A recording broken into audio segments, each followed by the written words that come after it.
Hello family members, dia moi gana ekta kurulia ase. Eta moi la ko pare ase. Dia ko la background e bi sabi amne han.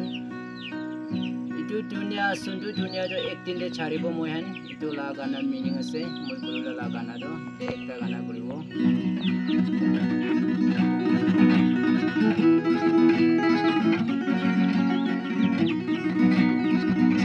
Mày yêu mà có đâu yêu anh chẳng đâu là và tình yêu là quá là nô lô vẫn làm như đâu là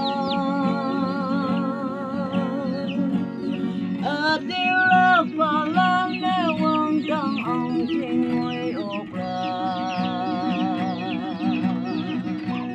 vang đong mê chữ cây máu sông mộng miền bữa về nắng la à buổi đêm mà đến như bữa lên như đâu lòng để trong mắt ai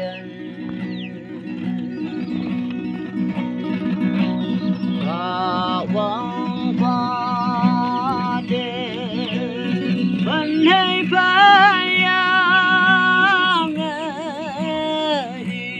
đuôi sâu linh nghe ngang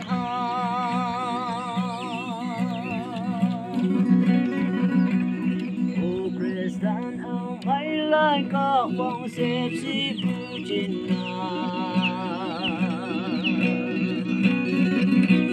cha phải mẹ cha hi bác lên khang lên tay kim tế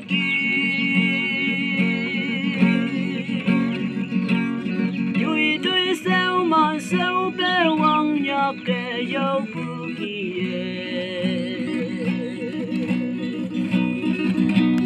dân gì cứ mong đâu anh để imam sẽ yêu cái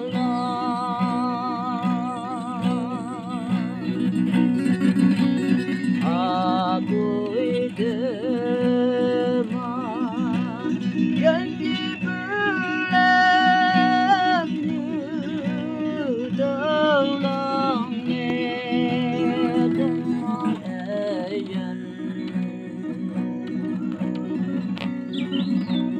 và vòng qua đêm vẫn hay phải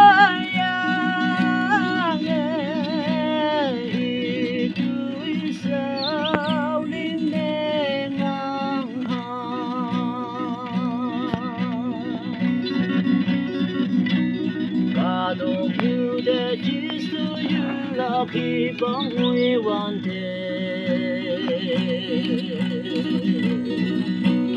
ai là khi để ông bu ở say ở ta để ngay na ông chiến hơi ông chiến như đuôi chạy đuôi nó bỏ bể